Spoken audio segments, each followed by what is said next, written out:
Hey guys, welcome back to my channel. আমি জিশানি। আজকে তোমাদের জন্য একটা রেসিপি নিয়ে চলে এসেছি। সেটা হচ্ছে চিকেন কারিও বলতে পারো বা চিকেন কষাও বলতে পারো। তো প্রথমেই দেখো 500 গ্রাম মতো চিকেন ভালো করে জল দিয়ে ধুয়ে নিয়েছি। এখন চিকেনটাকে ম্যারিনেট করব। ম্যারিনেটের জন্য এখানে দিয়ে দিয়েছি প্রথমে নুন, তারপরে দিয়ে দিয়েছি হলুদ গুঁড়ো, তারপরে দিয়ে দিচ্ছি কাশ্মীরি লঙ্কার গুঁড়ো। নর্মাল লঙ্কার গুঁড়ো নয়, কাশ্মীরি লঙ্কার গুঁড়োতে শুধুমাত্র রং হয়, কোনো রকম কিন্তু কোনো ঝাল হয় না। তারপরে দিয়ে দিলাম ধনের গুঁড়ো, তারপরে দিয়ে দিচ্ছি জিরের গুঁড়ো, তারপরে দিয়ে দিচ্ছি সাদা তেল বা রিফাইন তেল। এই সব কটা উপকরণ দিয়ে বলতে ভুলে গেছিলাম, সেটা হচ্ছে একটা পাতিলেবুর রস দেব। দেখো পাতিলেবুটাকে কেটে নিচ্ছি, হাফ করে কেটে নিয়ে হাফটা রসটা দিচ্ছি। এখানে তোমরা যদি পাতিলেবু তোমাদের কাছে অ্যাভেলেবেল না থাকে তোমরা টক দইও ইউজ করতে পারো। সেদিনকে আমার হাতের কাছে টক দইটা ছিল না, তাই আমি টক দইটা দিতে পারিনি, তাই আমি লেবু রস দিলাম, অবশ্যই পাতিলেবু। তো সবকটা উপকরণ দিয়ে ভালো করে আমি চিকেনটাকে ম্যারিনেট করে রেখে দেবো। আমি সেদিনকে মোটামুটি আধ ঘন্টা মতো রেখেছিলাম।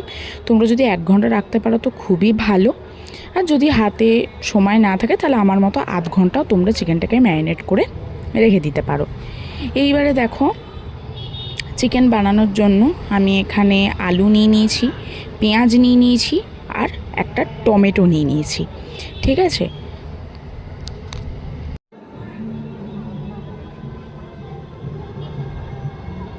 এখন আমি আলুগুলোকে ছুলে নিচ্ছি, মানে আলুর যে ছালগুলো সেগুলো ছাড়িয়ে নিচ্ছি, এবং তোমাদেরকে আমি একটা আলু কেটে দেখিয়ে দিচ্ছি। মাঝখান থেকে দুটো ভাগ করলাম, দিয়ে এরকম যে ডুমো ডুমো সাইজ হলো, এরকম ডুমো ডুমো সাইজে আমি রাখবো। এইভাবেই আমি প্রত্যেকটা আলুকে ছুলে, প্রত্যেকটা আলুকে এইভাবে মাঝখান থেকে ভাগ করে দুভাগ করে নিয়ে আমার যতটা আলু দরকার আমি ততটা আলু কেটে নিয়েছি। এখন আমি বারংবার জল পাল্টে পাল্টে আলুগুলোকে ভালো করে ধুয়ে নেব। এরপরে আমি আলুটার মধ্যে নুন এবং হলুদ মাখিয়ে বেশ কিছুক্ষণ আলুগুলোকে মজতে সময় দেব।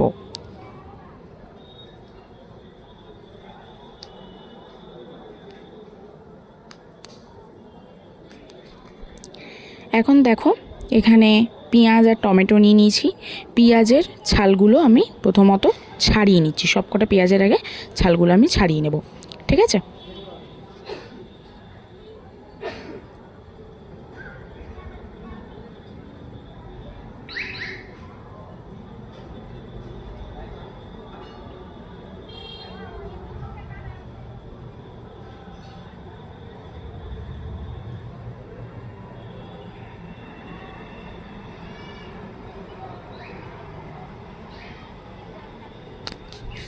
এইবারে যে গোটা টমেটো এবং ছাড়ানো যে পেঁয়াজগুলো আছে ওগুলোকে আমি বারংবার জল পাল্টে পাল্টে আমি ভালো করে ধুয়ে নেব।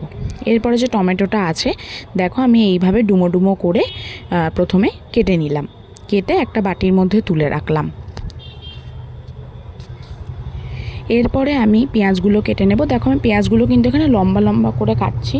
তোমরা চাইলে এখানে পেঁয়াজটাকে মিক্সিতে পেস্টও করে নিতে পারো, বা একদম কুচি কুচি করেও একদম কাটতে পারো মিহি করে, বা তোমরা এখানে গ্রেটারে পেঁয়াজগুলোকে গ্রেটও করে নিতে পারো, যার যেটা ইচ্ছা।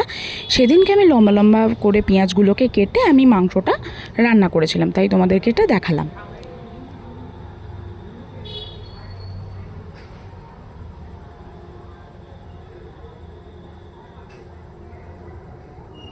এখানে আমার পেঁয়াজ আর টমেটো কাটা মাংসের জন্য একদম রেডি।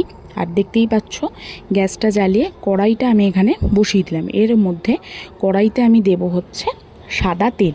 আচ্ছা, গোটা রান্নাটাই কিন্তু আমি সাদা তেলে করছি, তোমরা যদি চাও রান্নাটা সর্ষের তেলেও করতে পারো। ঠিক আছে, আর এখানে তেলের পরিমাণটা আমি খুবই অল্প দিয়েছি, তোমরা যদি চাও একটু বেশি ইউজ করতেই পারো।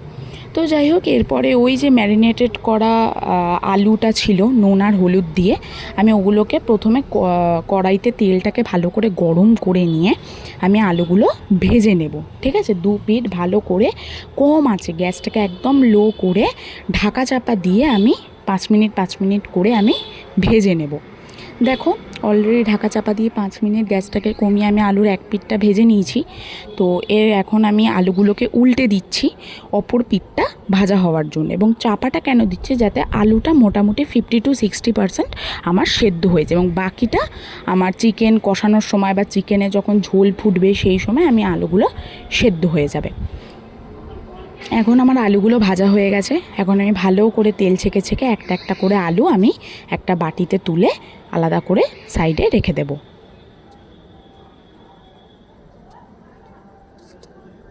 এবার ওই তেলটাকেই ভালো করে আবারও গ্যাসটাকে জোরে করে গরম করে গ্যাসটা কমিয়ে আমি একটা শুকনো লঙ্কা হাফ করে ভেঙে তার সাথে একটা তেজপাতা এবং তার সাথে কালারের জন্য কিছুটা চিনি অ্যাড করছি। চিনিটা কিন্তু এখানে কোনো মিষ্টির জন্য আমি দিইনি, চিনিটা কিন্তু আমি কালারের জন্য দিচ্ছি। এখানে দেখো চিনিটা ক্যারামেল হয়ে গেছে অলরেডি। তার উপরে আমি দিয়ে দিলাম কেটে রাখা টমেটো কুচি এবং পেঁয়াজ কুচিটা দিয়ে আমি ভালো করে নাড়িয়ে চাড়িয়ে টমেটো আর পেঁয়াজটাকে আমি সুন্দর করে যতক্ষণ না একটা গোল্ডেন গোল্ডেন কালার আসছে ততক্ষণ আমি সুন্দর করে ভেজে নেব।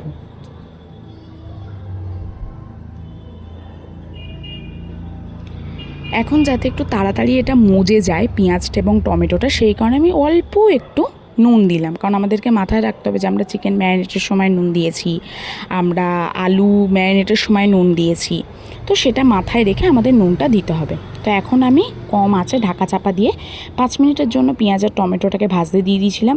5 মিনিট পরে ঢাকা চাপাটা খুললাম, পেঁয়াজটা আমার ভাজা কমপ্লিট, পেঁয়াজ এবং টমেটোটা। এখন আমি দিয়ে দেব এক এক করে বাটা মশলাগুলো। যেমন প্রথমেই দিয়ে দিলাম রসুন বাটা, তারপরেই দিয়ে দেব কাঁচা লঙ্কা বাটা।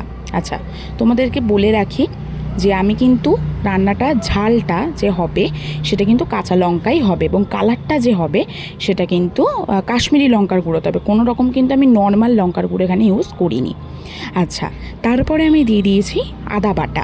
সব কটা বাটা মশলা দিয়ে ভালো করে, আচ্ছা একটু জল দিয়ে দিলাম যাতে মশলাটা পুড়ে না যায়, দিয়ে গ্যাসটা হাই ফ্লেমে করে আমি ভালো করে মশলাটাকে কষিয়ে নেব। এখন আমি দিয়ে দেবো একটু হলুদ গুঁড়ো। মাংস ম্যারিনেটের সময় আমি হলুদ গুঁড়ো দিয়েছিলাম, আলুতে হলুদ গুঁড়ো দিয়েছিলাম এবং এখন আমি অল্প করে আরেকটু হলুদ গুঁড়ো দিয়ে দিলাম এবং আরেকটু অল্প করে আমি কাশ্মীরি লঙ্কার গুঁড়ো দিয়ে দিলাম জাস্ট ফর কালার। দিয়ে আমি মশলাটাকে ভালো করে কষিয়ে নেব।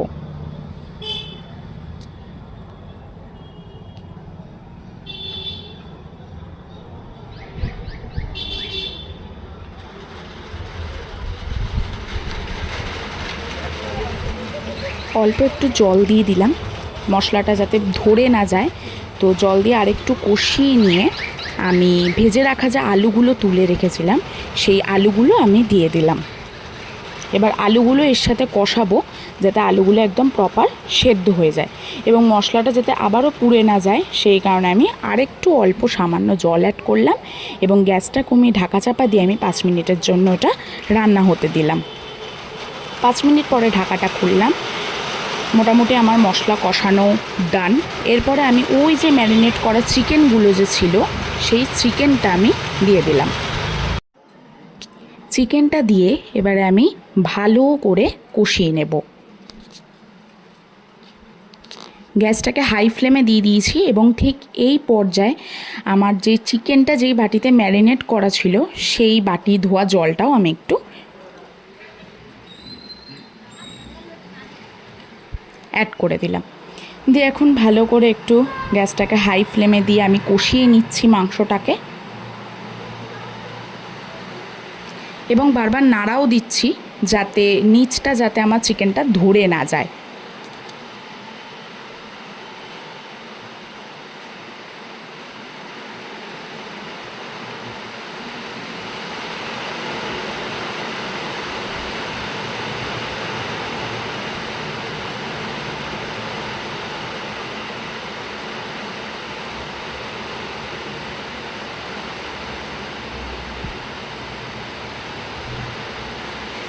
চিকেনে যে জলটা আছে সেই জলটা যতক্ষণ না পুরোপুরি টেনে শুকিয়ে যাচ্ছে ততক্ষণ আমি হাই ফ্লেমে চিকেনটাকে সুন্দর করে কষাতে থাকবো। তো আমার চিকেনটা কষানো ডান। এবারে আমি আমার পরিমাণ অনুযায়ী জল দিয়ে দিলাম, আমার যতটা ঝোল দরকার। তোমাদের যতটা ঝোল দরকার তোমরা ঠিক ততটাই জল দিও। কেউ যদি একদম গ্রেভি গ্রেভি রাখতে চাও তো খুব অল্প জল দিও। আমি এখানে মোটামুটি খুব গ্রেভিও রাখিনি, খুব ঝোলও রাখিনি, মোটামুটি যেটা হয় একটা সেটা রেখেছি। তো আমি আমার পরিমাণ অনুযায়ী আমি এখানে জল দিয়ে দিয়েছি। এখন এটা হাই ফ্লেমে দিয়ে ফোটার অপেক্ষা করব। দেখো দেখো আমার চিকেনটা কিন্তু খুব সুন্দরভাবে ঝোলটা ফুটে উঠেছে। এখন আমি ঢাকা চাপা দিয়ে এটাকে হাই টু মিডিয়াম ফ্লেমে 5 মিনিট ঢাকা চাপা দিয়ে রেখে দিয়েছিলাম। তারপরে 5 মিনিট পরে গ্যাসটাকে একদম কমিয়ে দিয়ে আমি আবারও 10 মিনিটের জন্য চিকেনটাকে ঢাকা চাপা দিয়ে রান্না করে নিয়েছি।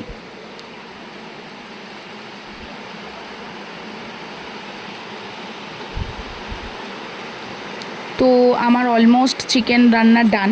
তো এখন আমি এর মধ্যে দিয়ে দেব একটু চিকেন মশলা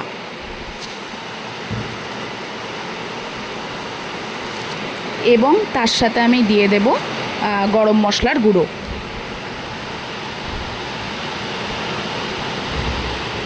তো এই দুটো দিয়ে ভালো করে আমি চিকেনটার সাথে একটু মিশিয়ে নেব। তো আমার চিকেন রান্না ডান। আজকের ভিডিও অবধি, বাই।